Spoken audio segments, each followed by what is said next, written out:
Hello and a warm welcome to South Asia Today, where we bring you in-depth insights into the key events shaping South Asia.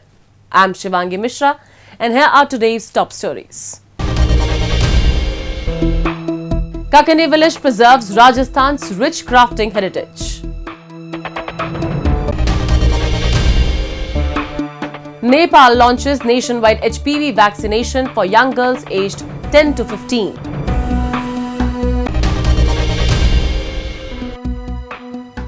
And residents of PUGB struggle amidst ongoing issues with water sewage mega project. Let's begin the show. India's northern Rajasthan is a major tourist hotspot, known for its forts, food, folk dances and rich art. Today we take you to Jodhpur, home to Yakub Pottery Udyog and art in Kakani village. For over 5 decades, this workshop has been crafting 1,000 plus unique clay products, showcasing the spirit of Rajasthan's heritage. Join us as we explore the artistry and craftsmanship behind these remarkable creations. Nestled in the heart of Kakani village, this charming locale is steeped in a rich tradition of art and craftsmanship, making it a haven for both nature lovers and art enthusiasts. Here you will discover the hidden gem of Yakub Pottery Udyog and art, where over 1,000 exquisite handcrafted clay creations come to life. Each piece is a tribute to the skill, passion and artistry of the talented craftsmen who bring them into being. मैं धंधा करते ने 50 साल हो गया। पहले मिट्टी के बर्तन बनाते थे, फिर यहाँ पर्यटक शुरू हुआ 90 में हुआ जाने महाराजा अजीत भवन दरबार, फिर ये विलेज सफारी निकाली, फिर हमारे यहाँ आने लगी। यहाँ विलेज सफारी में हिरण, बिश्नोई, भाई ये ग्रामीण इलाका सब बताते थे। फिर यहाँ हमारे यहाँ आए, तो हमारे यहाँ पोट्री का धंधा था। फिर मैंने ये हैंडीक्राफ्ट धंधा स्टार्ट कर दिया, जो मटके ही बनाते थे और ये कलाकारी भी बनाते थे। The journey of clay begins in the fields, far from the workshop, where the earth offers its most precious gift, the raw clay. From raw earth to refined creation, every step follows a time-honored tradition passed down through generations. पहले के time में मिट्टी अपने बैलों पे लेके आते थे। मिट्टी यहाँ मिलती नहीं थी, दूर से लेके आते थे। और आज भी मिट्टी नहीं मिलती हमारे यहाँ, मिट्टी दूर से आती है। पहले मिट्टी लेके आते हैं, मिट्टी को फिर लाके उनको कूटते हैं, फिर भिगोते हैं, फिर रात भर भिगो के रखते हैं, फिर उनको सानते हैं, मतलब अच्छी तरह से आटे की तरह लगाते हैं, फिर जाके उसका पेस्ट बनता है। फिर मिट्टी को चाक पे ऊपर डाल के फिर बनाते हैं हम। Tourists from all corners of the globe flock here to experience something truly unique. Here they have the chance to craft their own pottery, creating a one-of-a-kind piece of art to take home, a tangible reminder of their creative journey. I like this touch of this particular soil. It's really nice. This is soft, and I didn't know it is, so easy as it looks. There is much more art to it, but this experience of actually connecting with the soil, I think this is a very good way of doing it. For 5 generations, Salavas Dari Udyog has been devoted to weaving timeless Marwadi handloom carpets, preserving a rich legacy of tradition and masterful craftsmanship. ये दरी क्या है कि दोनों तरफ same रहती है, carpet एक साइड यूज होता है और ये हमारे पुश्तनी काम है। 5 पीढ़ी से हम लोग ये काम करते हैं और ये हमारे दादाजी परदादा जी हमारे घर में बैठे बैठे ये काम कर, पहले खेती बाड़ी करते हैं। खेती बाड़ी के समय घर में कोई काम काज होता नहीं था, दूसरा कोई धंधा होता नहीं था, तो ये बैठे बैठे दरी बनाते थे। फिर इसकी राजा महाराजे यूज करते थे। Each knot is meticulously tied by hand with exceptional precision and care. Unlike machine-made carpets, these handmade treasures feature a unique interlocked system of threads, that not only enhances their durability but also ensures they won't unravel even if torn. This intricate craftsmanship creates a strong, lasting bond, making these carpets not just beautiful but also remarkably resilient over time. इसकी विशेषता ये है, इसकी खास ये दोनों तरफ same है, यूज़ दोनों तरफ कर सकते हैं और कहीं भी बीच में से कहीं फट भी जाए तो इसके ये धागा बाहर नहीं निकलता है क्योंकि धागे आपस में जुड़े होते हैं और वॉशेबल होती है, कलर इसका फर्स्ट होता है, धोने से कलर निकलता नहीं है और यूज़ कहीं भी कर सकते हैं। इस तरीके को गार्डन में यूज़ कर सकते थे, योगा में यूज़ करो, आप सेंटर में अंडर यूज़ करो, डाइनिंग हॉल यूज़ करो, कहीं भी यूज़ करो, रफ एंड टफ यूज़ है। इसकी यही तरीके की खासियत है कि यूज़ आप कहीं भी पॉसिबल है। Salawas Dari Udyog continues to uphold a proud tradition of craftsmanship, offering durable, versatile Marwadi carpets that embody timeless artistry and resilience for generations to come.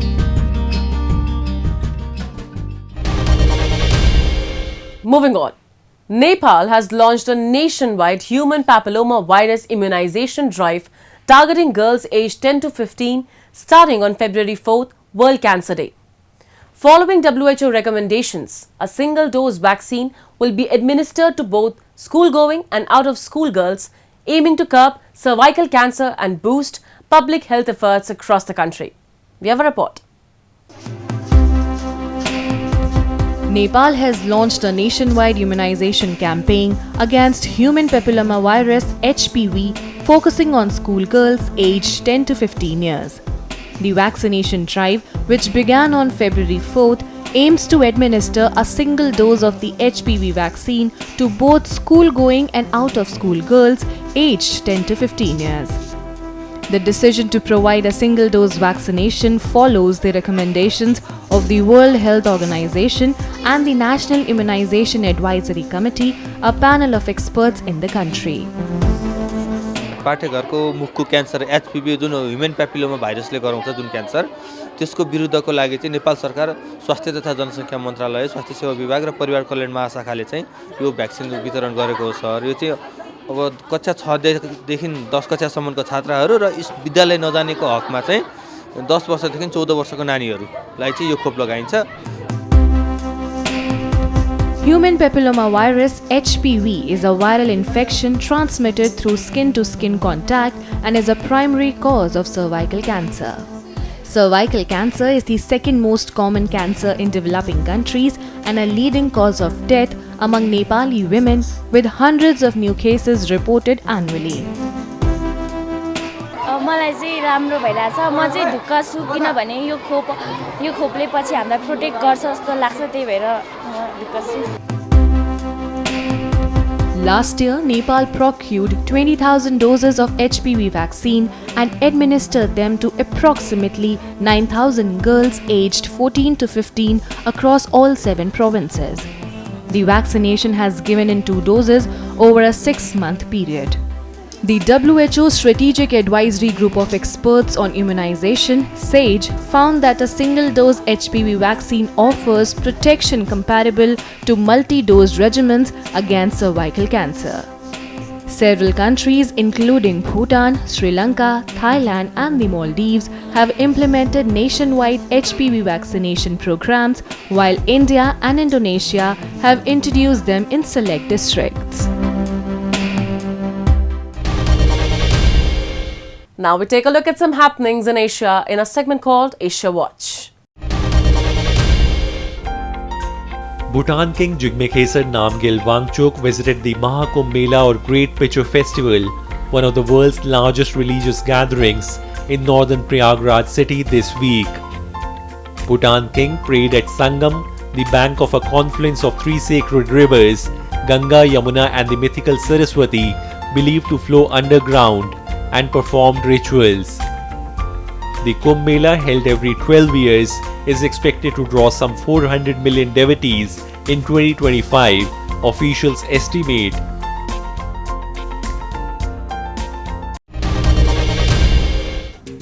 Restoration of Iraq's archaeological site of Nimrud, which was destroyed by Islamic State militants, is well underway in the Assyrian city.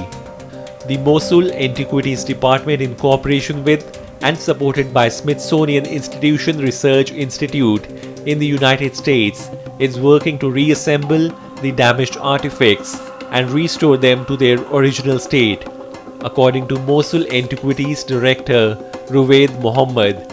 Nimrud, once the capital of an empire stretching across the ancient Middle East, is one of several historic sites looted and ransacked by Islamic State militants when they seized large parts of northern Iraq. Islamic State attacked Nimrud with bulldozers, jackhammers and dynamite in 2015 as part of their general assault on Iraq's cultural heritage.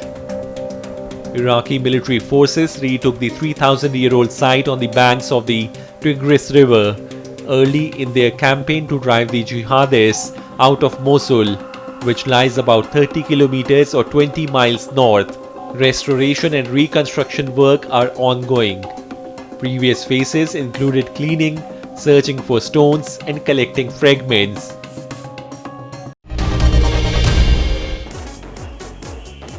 Serbian teachers and farmers joined students at the anti-government demonstration in the central city of Kragujevac as a new wave of anti-corruption protests spread across the country. Thousands marched through the streets of the fourth largest city in the country, holding banners and blowing whistles in the latest anti-government protest over a railway station disaster that killed 15 people in November. Protests over the deaths caused by a roof collapsing at a station in Novi Sad quickly ballooned and spread across the Balkan country, triggering a political crisis. Prosecutors have so far charged 13 people over the disaster, but protesters, opposition parties and many Serbians blame the tragedy on corruption within President Aleksandar Vucic's government and mismanagement.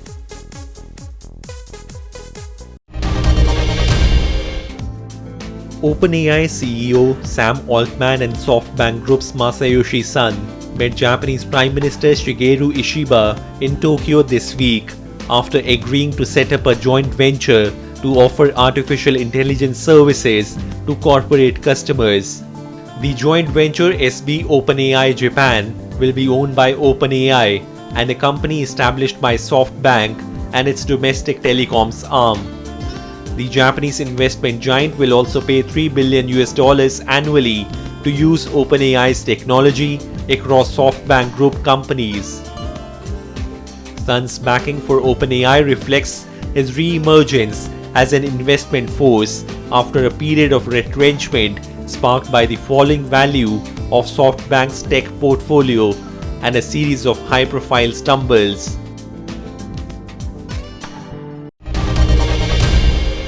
The people of Gilgit-Baltistan are growing weary as the crucial sewage project drags on for 6 months.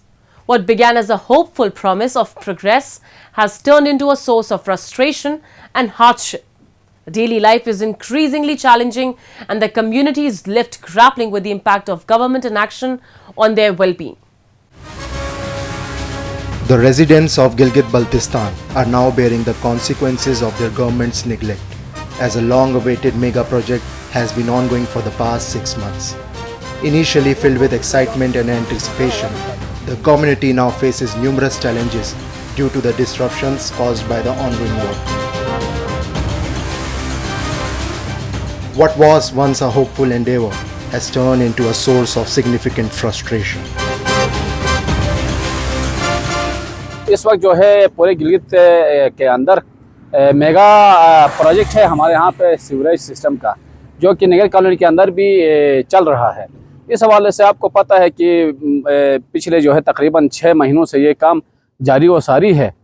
यहाँ पे हमने देखा है कि आवाम के लिए भी बहुत सारे मुश्किलात हैं, ठेकेदार के लिए भी मुश्किलात हैं, क्योंकि यहाँ पे जो है ओवरऑल इस तरह का मेगा प्रोजेक्ट पहले कभी हुआ नहीं है।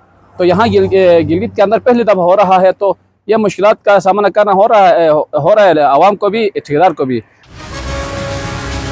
The project has been underway for the past 6 months, yet there is a lack of supervision or oversight on the contractor. As a result, the contractor is free to delay construction and start new projects without finishing the previous ones, causing significant disruption and discomfort for the local residents in the area. GDA वाले हमारे जो भाई हैं जो यहाँ पे काम करा रहे हैं इस हवाले से, तो उनसे गुजारिश ये है कि ठेकेदार के ऊपर ज़्यादा से ज़्यादा नज़र रखें, क्योंकि अमूमन ये होता है कि ठेकेदार इंजीनियर साहब इनके पास शायद ह्यूमन रिसोर्स कम है, इंजीनियर से 1-2 दिन उनके साथ खड़े तो होते हैं, अगले लम्हे कहीं और काम होता है तो फिर वो लोग वहाँ चले जाते हैं, पीछे ठेकेदार अपनी मनमानी करता है। Low quality water pipes are being used. Drilling and construction of the project are poorly executed, obstructing residents' movement from their homes to the road. While the community feels a glimmer of hope after enduring long-term dissatisfaction with their government, the laxity of the administration has once again placed a heavy burden on the people. कुछ मामलात में satisfy भी है, कुछ मामलात में फिर हम इसमें डॉप्ट है, इसलिए है कि एक गली को मुकम्मल नहीं करके दूसरी गली में जाते हैं, वो छोड़ के तीसरी में। तो यहाँ पे जो निगर कॉलोनी के हर प्लाट के पीछे रोड बना हुआ है, तो तकरीबन हर प्लाट या हर घर में अभी इमरजेंसी की सूरत में रोड बंद है। The people in the area are facing a multitude of pressing issues, from power shortages and load shedding to inadequate health and sanitation facilities, not to mention deteriorating infrastructure like roads and hospitals. Students in particular are struggling to secure their futures. The local library lacks basic amenities with no reliable power, unstable internet and no 4G services available. And now the corruption and ignorance of the government is creating problems for the people of POGB. और दूसरी बात, यहाँ पे उन्होंने जो pipe की जो पानी की जो पाइप है उनको डैमेज किया है, उनके जगह में हमें जो पाइप दे रहे हैं वो 1 या 2 दिन इस्तेमाल करें तो वो फट जाती है। 2 नंबर पाइप दिया है, हमें फ़ौरन पाइप जो पानी का पाइप का जो निज़ाम है वो फ़ौरन हमें मुहैया किया जाए, और ये जो नगर कॉलोनी में जो पाइप का जो पानी का जो सहूलत है वो सूरत हाल है उनको ठीक किया जाए। The challenges posed by the ongoing project serve as a troubling preview of future struggles for the people of Gilgit-Baltistan.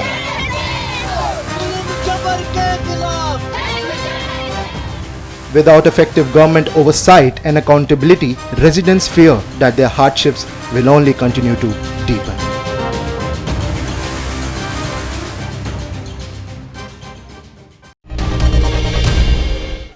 Now we take you to a momentous occasion in the sacred city of Bodh Gaya, Bihar. Buddhist monks from across the world have gathered for a grand religious procession.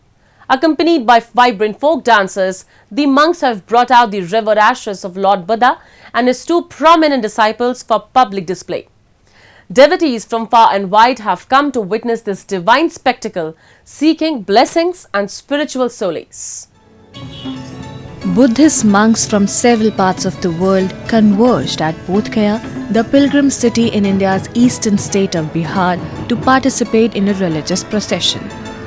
Folk dancers accompanied the monks who took out the ashes of Buddha and 2 of his prominent disciples for public display. The procession featured cultural performances, notably by artists from Sri Lanka, and the relics were enshrined on a chariot that became the focal point of the event. भगवान बुद्ध के शिक्षाओं सहित पूरे विश्व को एक मानवता, मैत्री, करुणा में पिरोना यही उद्देश्य है, और दुनिया में पूरा शांति बना रहे, इसी के लिए हम लोग ये मार्च निकाल रहे हैं। Devotees from 10 countries including Cambodia, Sri Lanka, Vietnam, Mongolia came to see the procession. Devout Buddhists and even others consider the viewing of the urn containing the ashes of Lord Buddha as divine blessing. माँ बोधि society की तरफ से हर एक साल 3 तारीख को झांकी निकाला जाता है, ताकि जो बुद्ध की धरती पर जो ज्ञान का जो है भंडार है यहाँ पर उसे प्रचार के लिए, ताकि जो हर यहाँ पर शांति बनाए रखे। और यहाँ पर रिलिक निकाला जाता है, बुद्ध का रिलिक है जिससे लोग दर्शन कर सकते हैं, ताकि जितने भी अतिथि लोग हैं आए हुए हैं या बच्चों लोग जो है जो रिलिक का बुद्ध का जो रिलिक है उनको दर्शन कर सके। The relics of Sariputta and Mahamoggallana have a rich historical journey.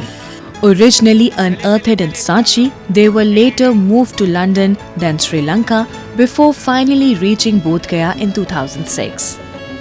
Since their arrival, they have been safeguarded at the Jayasri Mahabodhi Vihara and are made available for public viewing each year from February 1st to 3rd. Bodh Gaya holds immense significance in Buddhism as the site where Gautam Buddha attained enlightenment under the Bodhi tree. Lord Buddha, founder of Buddhism, was born as a prince at Lumbini in Nepal over 2600 years ago. Later, he gave up royal and other material pleasures in quest of truth. He attained enlightenment at Bodh Gaya, and this place is revered by Buddhists as a pious pilgrim place. As we wrap up today's episode of South Asia Today, we thank you for joining us. We'll return next week at the same time with more insights and updates. This is Shivangi Mishra signing off on behalf of our entire team. Until then, stay safe and goodbye.